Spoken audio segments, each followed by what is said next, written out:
Well, welcome to today's podcast, Is Worth Considering.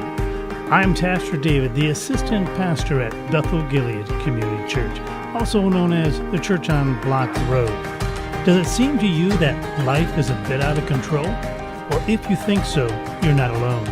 This short podcast is to help, all of us to consider the teachings of Christ, even in these out-of-control times. My co-host for this discussion is Daniel Anderson. We are going to be discussing, are you woke? That is, are you aware of the battle that rages, not only in our society, but for the hearts and minds of future generations? We are going to be discussing this age-old conflict, where it comes from, and where can the victory be found. All right. Hey there, Dan. How are you? Hey, David. Doing well. Are you awake this morning as we start our conversation? Well, sort of. I was having a little coffee time there with Dee Dee as she was working, my wife, and I said, hey, by the way, what time is it? She said 10 till 10, or no, 10 to 11. It's like, oh crap. So I darted up here, and you had to put up with me setting my recording levels and realizing that my headset didn't work, and so I'm holding the phone. But this is kind of like olden days. I mean, we've had so many fun phone conversations that I guess this feels natural to me. That's right. Whatever it takes to make happen, man. Yeah. Well, so our conversation I asked you if you're awake because we're going to talk about what it is to be woke, right? Yeah, and that is to be made aware, to be awakened. Yes. And so that's going to be an interesting conversation because it is definitely an issue that is just permeating our society, turning things upside down. So yeah, and I think that's exactly what it was intended to do, and it's doing a really great job of it.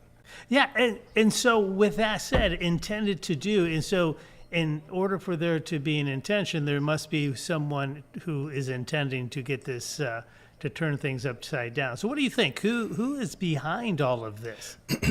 Satan. Very clear, very succinct. Yeah, brings us right back to our last podcast. It is. I mean, we are in a spiritual battle, and sometimes we just get so trapped in seeing things as we see with our physical eyes. We don't really question, is there something or someone behind this that we're not seeing? Yeah. Yeah, I think that's the short answer, and the long answer is speculative, and I take it with a grain of salt. But who can't help but wonder, well, now what names in our history here might be behind it? And I do think along the lines of the story of the Frankfurt School that started in Columbia University, where they were communists in Germany, and as Hitler was rising to power, they had to leave Germany, so they did. So they came to America at Columbia University, called the Frankfurt School, and they started cultural Marxism. They became very influenced by Gramsci, who was the head of the Communist Party for a while in Italy. And he said that, the plan of Karl Marx is not happening. The proletariat is not uniting against the bourgeois, especially in America because of upward mobility. So what are we going to do to topple America? So he came up with a brilliant idea, which has been very effective, that now we call intersectionality. But intersectionality. Yeah, it sounds kind of, you almost want to make a song out of that. Intersectionality. Well, do me a favor and break that down. What do you mean by, so things are intersecting? So what's intersection? What does that mean? Well, the idea is that the proletariat was not going to do the job, so why don't we hodgepodge a group of people together, intersect them, of disgruntled people who could become agitated enough, angry enough to be our useful idiots in doing the job of the proletariat to throw over the U.S. government. So the idea is that they're always going to find, sour grapes. There are going to be people who, disagree, and if you can unite them together to have a common enemy, then you've increased your army size, haven't you? Oh, absolutely. Yeah, so you find people with genuine grievances, many of them, but then you're using them to your own end, and they don't really even realize that you're doing that. And of course, after a communist revolution, those are the very ones who first will take the bullet in the head like what happened in the USSR were the ones who were involved in the Bolshevik Revolution. They'd go in for their meeting thinking, wow, this is really great. I'm going to get mine. What's coming to me? Because I was right here on the ground floor. And they did. It was a bullet in the head. So you're talking about quite a bit of history that most people really are not that familiar with. Right. And we're looking at, well, when you start talking about politics and stuff like that, then all of a sudden we're moving out of the spiritual realm. At least that's what the tendency is, and saying, okay, this is a socialist movement. But, our comment, or when we first started, is that it's a spiritual warfare. Yeah. Yeah, and I think it's both, and I think the bifurcation of those two things don't really work. I mean, I think there's kind of the danger of thinking along Gnostic lines, like there's the physical and there's the spiritual. And as Christians, we just need to focus on the spiritual. So let's just pray. And but don't do this. Don't get involved in grubby politics. Just the world's going to hell in a handbasket. But you know what? We're going to be raptured, or Jesus is coming back. And that's a sweet sound, right? Yeah. So let's just focus on that. And as far as the rest of the stuff, just get by until that happens. And so, hey, even from the Garden of Eden, when we see what takes place, here we are, a physical world. Right. God creates, the Garden of Eden. He creates the world, and in that, he places the Garden of Eden, and he puts man and woman, and then the spiritual realm comes and invades. Not invades, but is actually a part of the physical world in which we live in, which God created. And so we see his influence. I mean, Adam and Eve had to be the one to take the tree, fruit of the tree and eat it, but it was, suggested by Satan. Yeah, absolutely. And so when we look at what's going on, you're talking, oh wow, you're talking history that goes back over 100 years, and all those people are dead. Exactly. Right? Let's go back more like 4,000 or so years, right? Exactly. Yes. And so the players are all different, but the captain of that particular program is still alive. Exactly. That's Satan. Exactly. Same old story. Yeah. So for Eve, and Adam, like, hey, you can be your own gods. He's just in the way. So I think that's the kernel of it, or the Tower of Babel. Freemasons go, some of them cite their source right back to that. What was his name? I forget. At the Tower of Babel, the king who started that. But anyway, the idea is, yes, you can be your own gods. Worship yourselves as God. Don't worship God. And that's a really interesting concept, because this is a battle that's going on. Exactly. That the soldiers are all dying and new ones are coming along, but we're the soldiers in this battle that God has with Satan, or that Satan is revolting against God. Yeah. And so, hey, we're here today, but somebody else is going to fill our shoes tomorrow. Well, yeah, and if you just look back 100 years and think about Rauschenbusch, I think his name was, and Schleiermacher, and the founders of liberal Protestantism. So we look at liberal Protestant churches, and whether it be, Episcopalian or United Methodist, or, of course, within them, they're good ones. But, you look back at the social gospel. Sure, you're looking at wolves in sheep clothing, aren't you? Yeah. And they were doing exactly the same thing, coming out of the Fabian Society with George Bernard Shaw, and starting the same thing. We can be our own gods. We can create the kingdom of God on earth. We do not need to look forward to Jesus' return or to following God's law for society and our individual lives. No, we will create our own government, and it will be the Tower of Babel leading us to utopia. Yeah, to utopia. And the one who's leading this charge is going to be Satan, the one who is the common denominator through all these religious and world leaders throughout time. Yeah, he's used one useful idiot after the other. Yeah, and it's and so hey, we were on that other side at one time, weren't we? Mm-hmm. You and I. Mm-hmm. The fact that we weren't followers of Christ, and so therefore we were who? We were following the flesh and following, the philosophy of the world. Yep.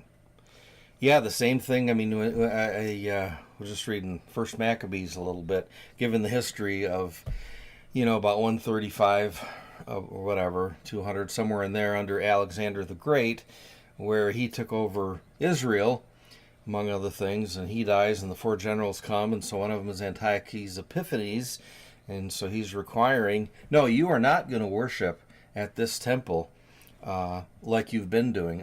So he brings in a pig or whatever it was, sacrifices something that defiles that altar, and says, you will worship me.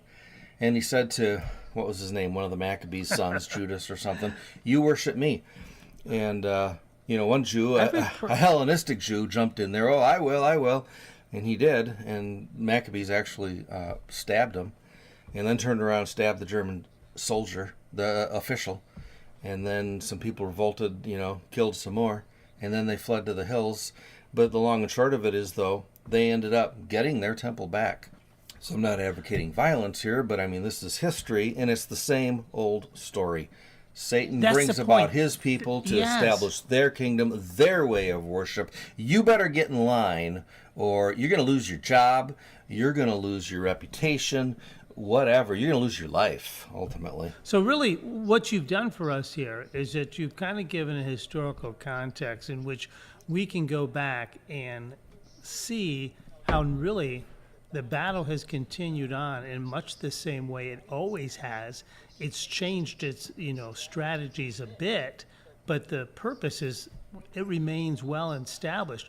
And so it's just not a new phenomenon. Exactly. Because most people they're not students of history. They don't go back much further than, our founding fathers, if they even go back that far. Right. Yeah, and even apart from doing that, just, we're making the same decisions Adam and Eve did in the garden. The same decisions that, the Jews had to make before the time of Christ. Are you going to be a Hellenistic Jew? Are you going to exercise naked with the Greeks in the Colosseum?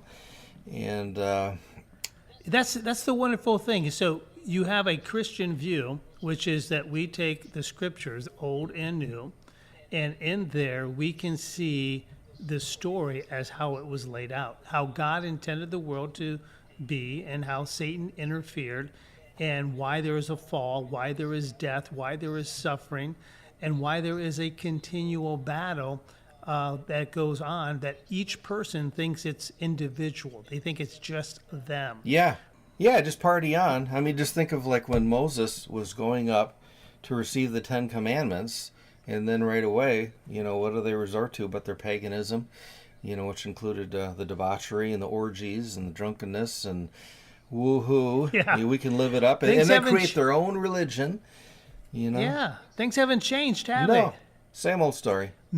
Man has created a religion in his own image. Yeah. And which is scary, because if you look at what men will do to men. Oh, yeah. Mankind in the 20th century killed more people than at any other time in history, just in war itself, let alone when you look at the modern last 100 years of abortion, and we're sacrificing our children upon the altar. Absolutely. So really things haven't changed. We're just re-tagging it. Yeah. This is science, or, this is a new way of government or such. Well, the scary part for us now, though, I think, we've lived very comfortable lives, relatively speaking, and so we can be lulled to sleep and comfortable and just not want anything to rock our boat.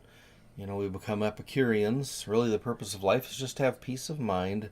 So Epicurus told his followers, do not think about things like death and about your final accounting. I mean, that's not comfortable, There's a radio station called WLQR back in Toledo, and it was all... that's an oldie. Da, da, da, da, da, da, da, da, da, da, da, da. Would you like me to keep going?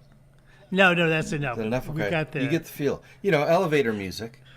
With the idea is that, you just, come home and have a nice glass of whiskey and relax and, watch some We definitely TV had a time of prosperity. Yeah, and who wants to rock that?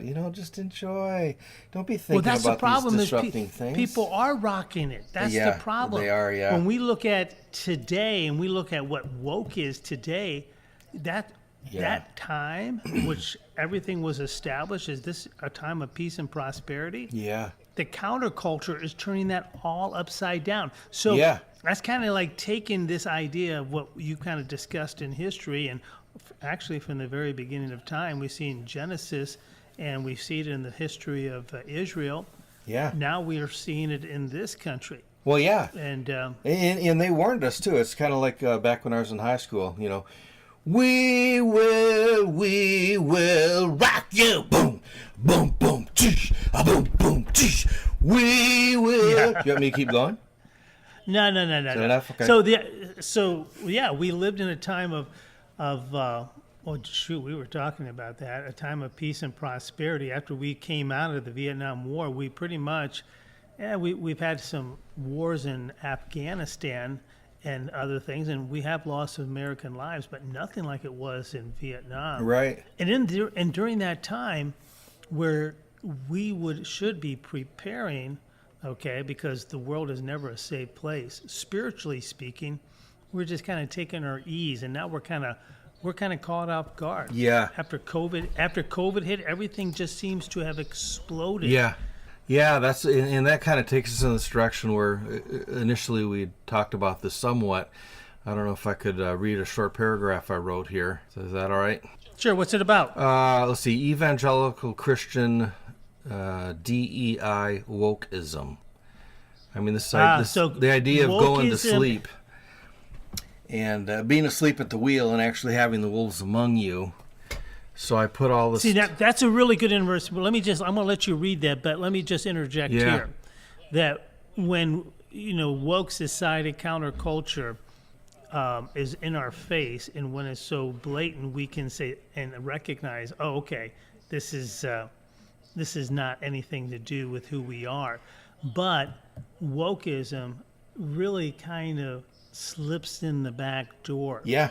And Christians and evangelical Christians have kind of allowed that door to remain open. Yeah. And it's making its way. So go ahead and read your paragraph that you... And by the way, I have it with a whole ton of helpful links, audio books, podcasts, YouTube videos, a few articles, whatever, and I popped them all up here. But That's good, but you're not getting a Grammy here, so don't thank anybody. Just give me what you have. I will, but just, I'm just saying, though, if they want to follow the resources, you would go to Minds, M-I-N-D-S, Minds.com. That's a social media source, and so my page is called Birgittaville, named after St. Birgitta. So oh, yes, she's a dear saint. Yes. So I hope that doesn't sound disrespectful, Birgittaville. I guess I had the word Margitaville in the back of my mind, but anyway. I could sing that song for you, too, if you want. No. Go on with your writing here, my friend. Okay. Well, but Birgittaville is spelled Birgittaville.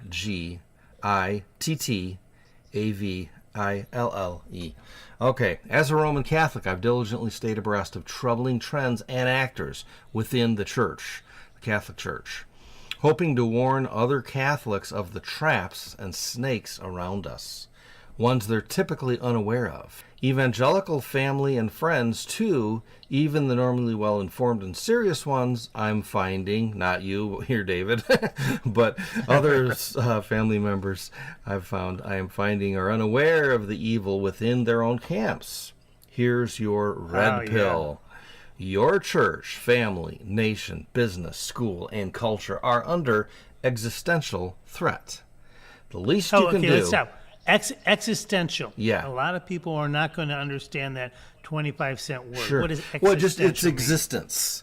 Its very existence is under threat.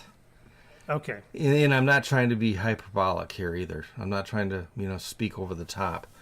But the least you can do is to begin considering credible but uncomfortable information. Thoughtfully check out these sources. So there I give helpful articles on Timothy Keller, Pope to Evangelicals, ?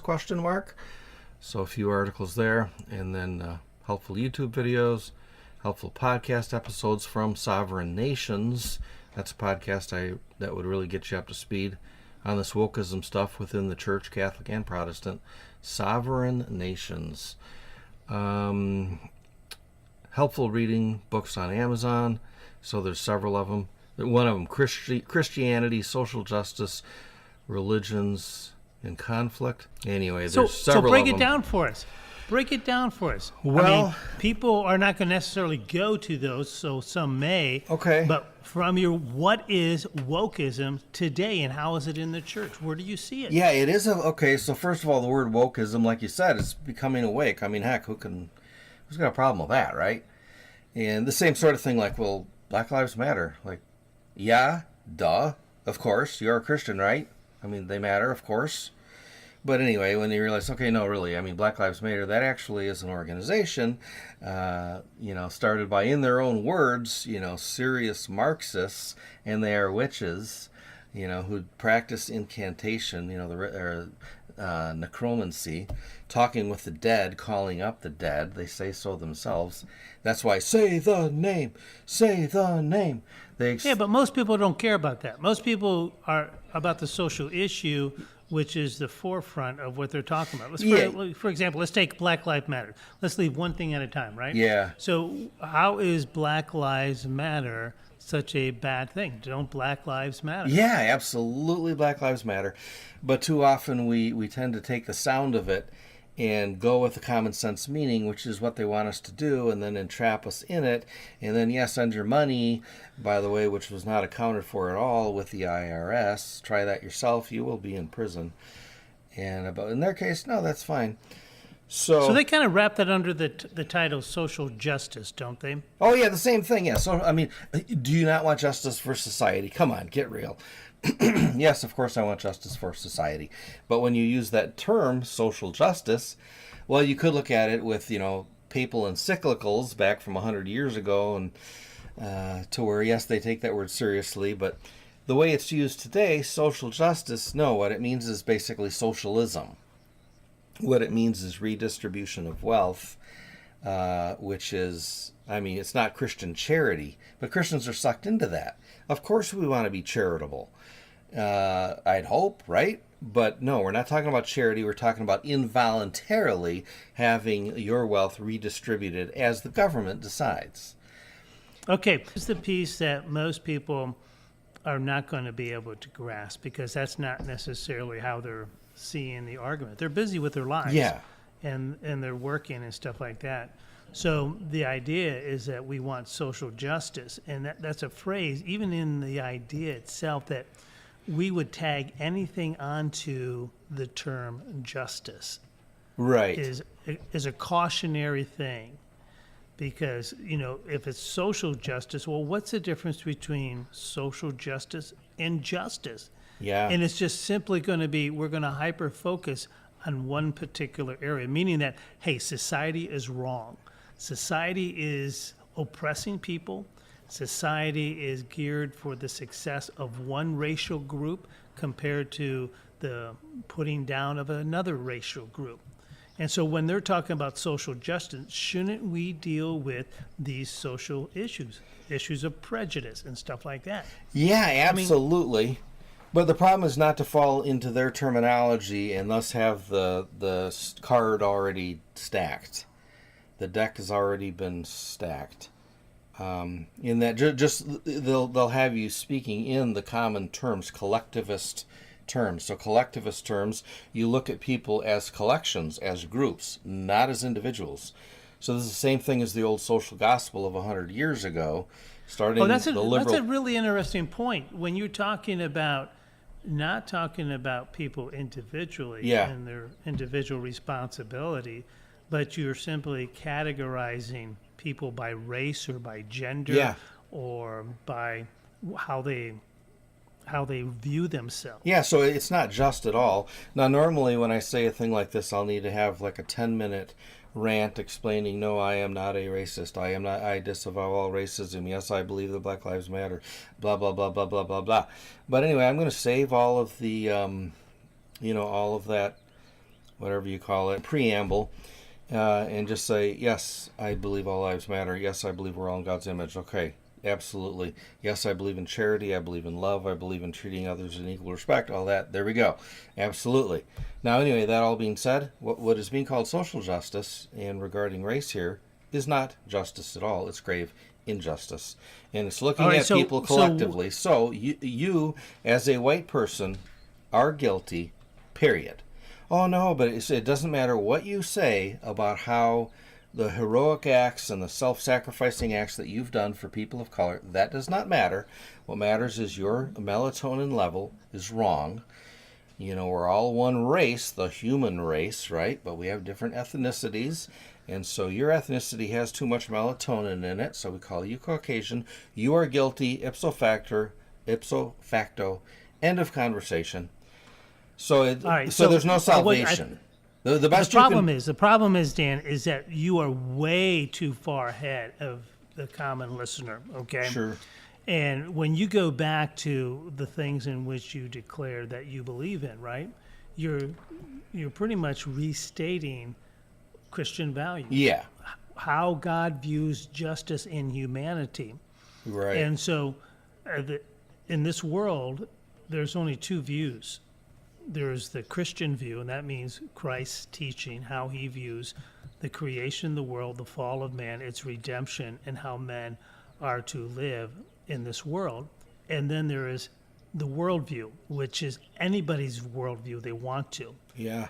But there's really no such thing as a Christian worldview, because that's the blending of paganism and Christianity. And so when you were talking earlier about these are the things that you believe in, you're basing that on Judeo-Christian values, things that you find in Scripture. Right. And now when you leave that, then all of a sudden the worldview. And so this idea of being woke is in contrast to what God has established. And I think that's an important point, because you've gone down this road and said, okay, what you're saying is that whiteness is bad. Not just that you're white, right. but how you view life and the meaning of life is wrong, because that is a construct created by those who are in power, and white people have been in power. Yeah, and so that also then our systematic racism. So we're not talking about racism of individuals, which of course I completely condemn. Anybody who thinks their race is superior to another or treats others as inferior because of their race, I mean, that's of the devil. But that's not what we're talking about. But because we get tricked by the terminology, we think that that's what it is, and so we fall for it and we go along with it. And but no, we're talking about structural racism, systemic racism. So in other words, we have to get rid of. What are they so upset about? The U.S. Constitution has got to go. The U.S. government has got to be fundamentally transformed, because the people who created the Constitution, many of them did own slaves. So it was built by white people for white people. So it's got to go.